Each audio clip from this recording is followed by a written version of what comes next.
beasts of Thames Valley. The headlights cut through the misty night, illuminating the narrow country road.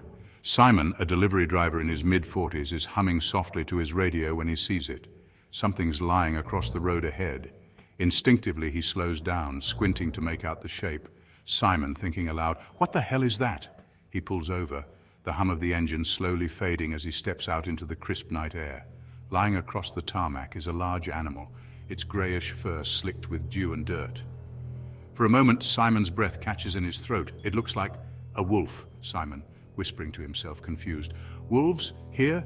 He kneels down cautiously, studying the body. It's massive, far too large for any dog breed he's ever seen.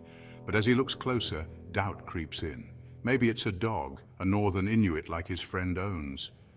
But then again, no dog he's ever seen has paws like this, thick and padded with sharp claws extended in death. Suddenly a chill runs down his spine. He stands up quickly, eyes darting into the dark hedgerows on either side of the road.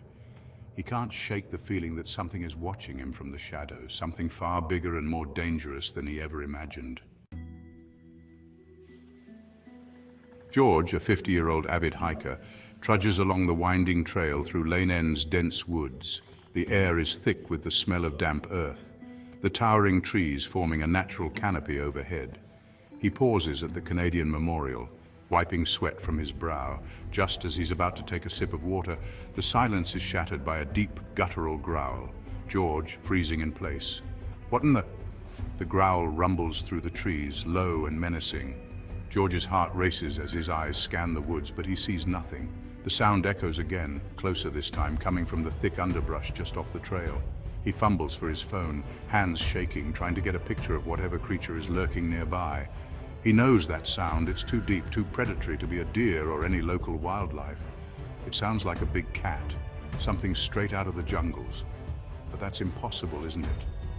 The growl sounds again, and George backs away slowly, every instinct screaming for him to leave the woods and fast. He doesn't wait for confirmation. As he stumbles down the trail, he swears he can feel eyes boring into his back, tracking him until he's safely out of sight. Ernie Carey is behind the wheel of his old rattling car, his wife Barbara beside him. They've been driving for 30 minutes through Cookham on their way to visit friends. Terry's Lane is quiet, almost eerily so. Barbara is reading a map when Ernie slams on the brakes, eyes wide. "Barbara, what is it? Why are you stopping?" Ernie. "Look, over there, near the hedge." Barbara follows his gaze and gasps. In the pale moonlight, they both see it. A jet-black cat, larger than any house cat could ever be. The creature stands at least 2 feet tall at the shoulder, its sleek body stretching 4 feet long. It prowls silently along the road, its muscles rippling beneath its dark coat. Ernie whispering, awestruck. It's a panther, it has to be." Barbara clutches his arm tightly, too terrified to speak. The animal stops for a moment, turning its head toward them. Its glowing eyes flash in the light of their headlights, cold and predatory. Then, just as quickly as it appeared, the panther slinks off into the hedge, vanishing into the night. Barbara, voice trembling, "We should go, now." Ernie nods, unable to shake the image of the beast from his mind as he presses the accelerator and drives away. That can't be real. Heather Brown walks through the expansive grounds of the Chequers estate, her boots crunching softly on the gravel path. She's planning a group hike for the Risborough Area Business Group, enjoying the solitude of the estate's rolling hills. The late afternoon sun casts long shadows across the landscape. Then out of the corner of her eye she spots movement. A large shape, tan and sleek, is padding quietly through the grass about 150 yards away. Heather stops dead, heart pounding. But it is. A massive cat, about 3 feet high at the shoulder, stalks through the grounds, moving with the grace and power of a predator. Its coat shimmers in the fading sunlight, and its eyes are locked on something in the distance.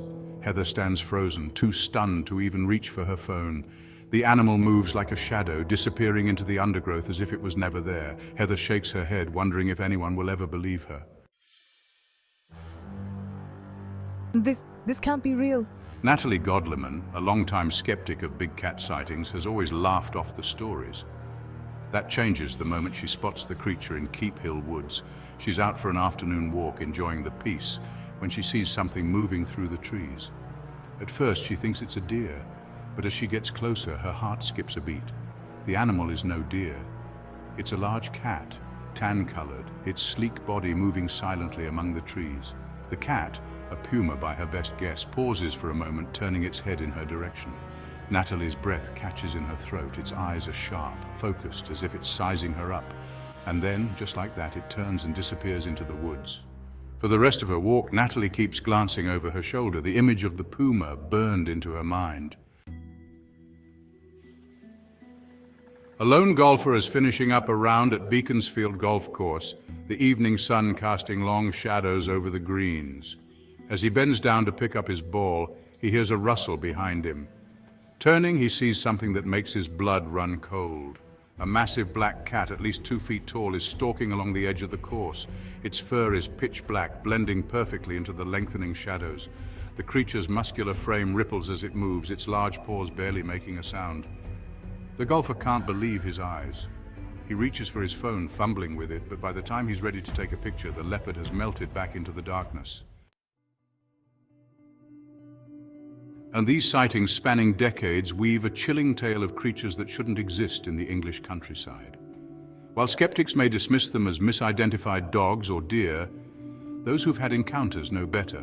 They've seen the glowing eyes, heard the low growls in the woods, and felt the presence of something ancient, something wild, something that doesn't belong.